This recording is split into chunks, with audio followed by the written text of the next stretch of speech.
We found a curious mix of art from across the state at the Hoosier Art Salon. It's the big show here at the Indiana State Museum. It's the 96th year for it, and they had to do things a little differently this year because of COVID, of course. Marilyn Shank with the Hoosier Salon. You went ahead and had the show, though, and what a wide array of art. Tell us about how many entries and a couple of the winners.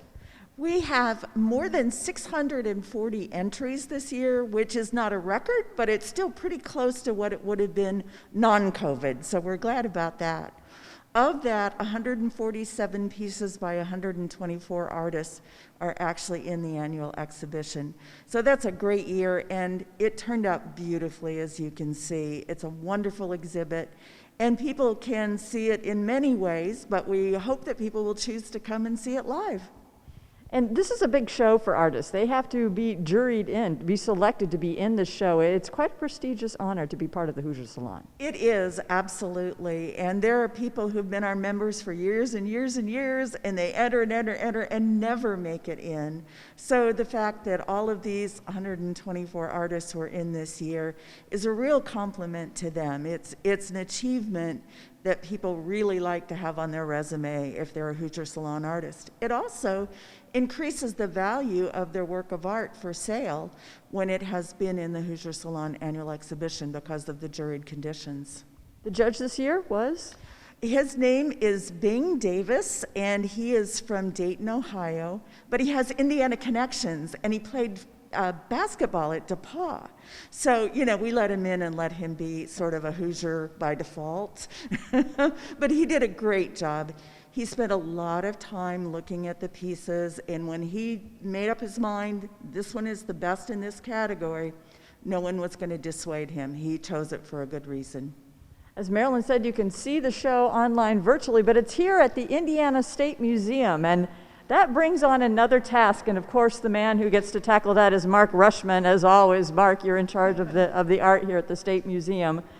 Tell us a little bit about what it's like to have to bring in so many paintings and put them in a gallery that usually doesn't hold this much art. Well, it presents some challenges. We're in the Ford Gallery, which is 3,000 square feet, and typically for an art exhibition we'll have 30 or 40 pieces. But as you mentioned, we're 147 pieces. Works by all different artists, all different styles, techniques. The show pretty much runs the gambit. So it does present some challenges as far as installing the work and making sure that every single artist looks good in the gallery. And we mentioned there's multiple different types of art here. There's 2D and 3D as well. So when you're thinking about this, and when you come to the gallery, you also have to keep extra space and distance in mind with COVID as well. So I'm guessing you had a lot to think about, not just visually, but spatially when you put this show up. Well, again, when you have this many works and you're trying to make everybody look the best they can, you have to take that into consideration. We knew that we were going to have some restrictions given COVID-19. We want to make sure there's plenty of room for people to move through the gallery. We have some restrictions on how many people can be in the gallery at one time.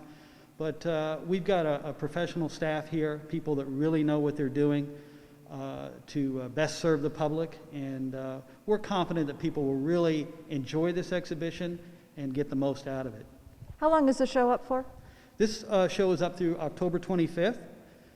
So we encourage everybody to come down and see it. And bring, as I say, bring your family, bring your friends, bring your money. Support the arts.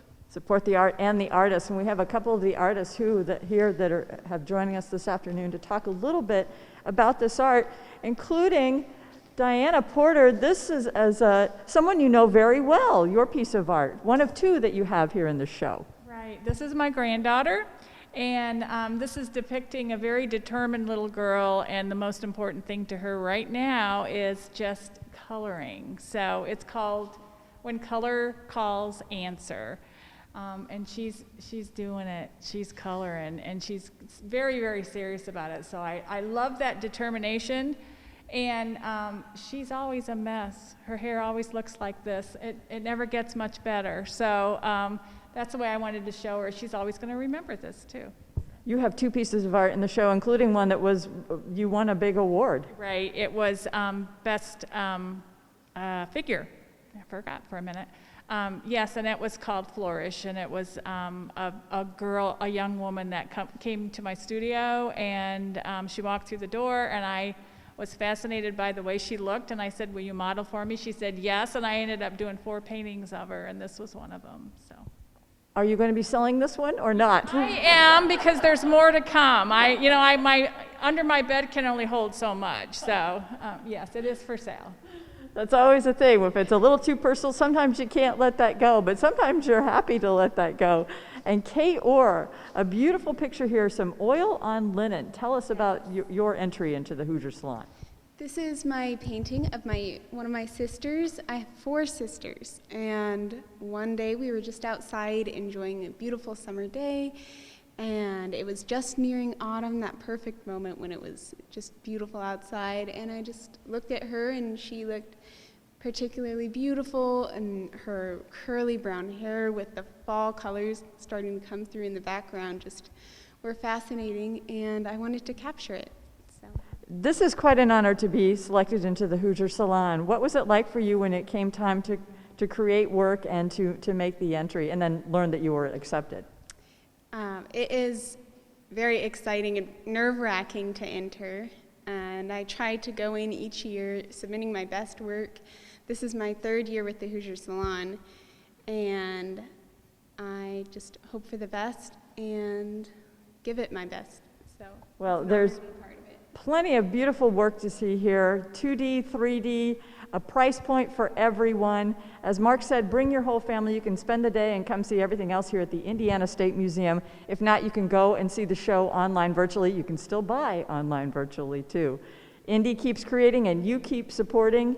Wear your mask, stay distanced, be kind, and come on out and support some local art.